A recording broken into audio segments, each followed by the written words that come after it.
సిద్ధవటం మండలంలోని బాకరాపేట సమీపాన ఉన్న పోలీస్ పటాలయం జిల్లా పరిషత్ హైస్కూల్ నందు సర్వేపల్లి రాధాకృష్ణ చిత్రపటానికి పూలమాల వేసి ఘనంగా నివాళులర్పించారు. ఈ సందర్భంగా స్కూల్ హెడ్ మాస్టర్ సమీర్ భాషా గురువారం మాట్లాడుతూ తమ పాఠశాలలో అంకితభావంతో పనిచేసిన ఉపాధ్యాయులకు ఘనంగా సన్మానం చేశామని, శుక్రవారం సర్వేపల్లి రాధాకృష్ణ జన్మదిన వేడుకల సందర్భంగా ముందస్తుగా కార్యక్రమాలు నిర్వహించామని, సమాజానికి మార్గదర్శకులు విద్యార్థులు జ్ఞానం, క్రమశిక్షణ, మానవ విలువలను చాటే పవిత్ర బాధ్యత గురువులదని, టీచర్స్ డే వంటి రోజులు ఉపాధ్యాయ వృత్తికి గౌరవం ఇస్తుందని తెలిపారు. ఈ కార్యక్రమంలో వైద్యాధికారి డాక్టర్ దివ్యవాణి, ఉపాధ్యాయులు రామసుబ్బారెడ్డి, రవిశంకర్, రమణయ్య, మాధవీలత, విద్యార్థులు పాల్గొన్నారు. సర్వేపల్లి రాధాకృష్ణ గారు 1888వ సంవత్సరంలో సెప్టెంబర్ 5వ తేదీన సిరుత్తని అనే గ్రామంలో జన్మించారు.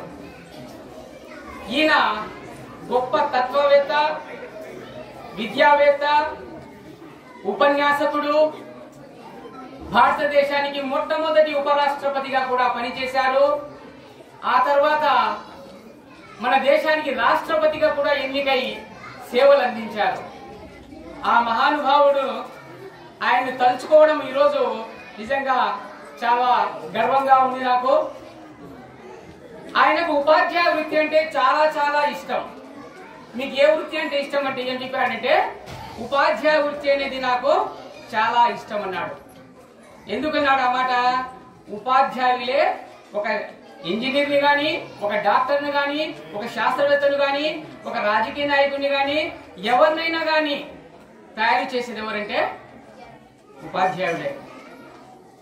కాబట్టి ఉపాధ్యాయుడు ప్రతి ఒక్కరిని తయారు చేస్తారు. అందుకే నాకు ఉపాధ్యాయ వృత్తి అంటే చాలా ఇష్టం అని చెప్పి ఆయన ఉపాధ్యాయ వృత్తి చేపట్టడము జరిగింది.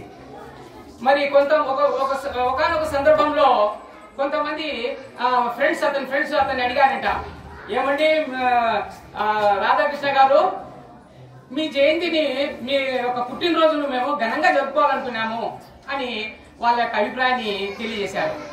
అప్పుడు ఆ మహానుభావుడు ఏమన్నాడంటే, అయ్యా, నా పుట్టినరోజును మీరు ఉపాధ్యాయ దినోత్సవంగా జరుపుకోండి అన్నాడు. ఏం చెప్పినాడు? ఉపాధ్యాయ దినోత్సవంగా జరుపుకుంటే నా పుట్టినరోజు కూడా ఒక సార్థకత ఉంటుందని చెప్పాడు. మరి ఉపాధ్యాయుడు అనేవాడు చీకట్లో దారి చూపించేటటువంటి దీపం అన్నమాట. ఉపాధ్యాయుడు చీకట్లో దారి చూపించే దీపం. మరి a teacher is a lamp that shows the path of పాత్లో విద్యార్థులకు జ్ఞానం అనేటటువంటి వెలుగును ప్రసాదించి దారి చూపించేటటువంటి వాడు. అదేవిధంగా క్రమశిక్షణతో education with discipline is real wealth అన్నాడు.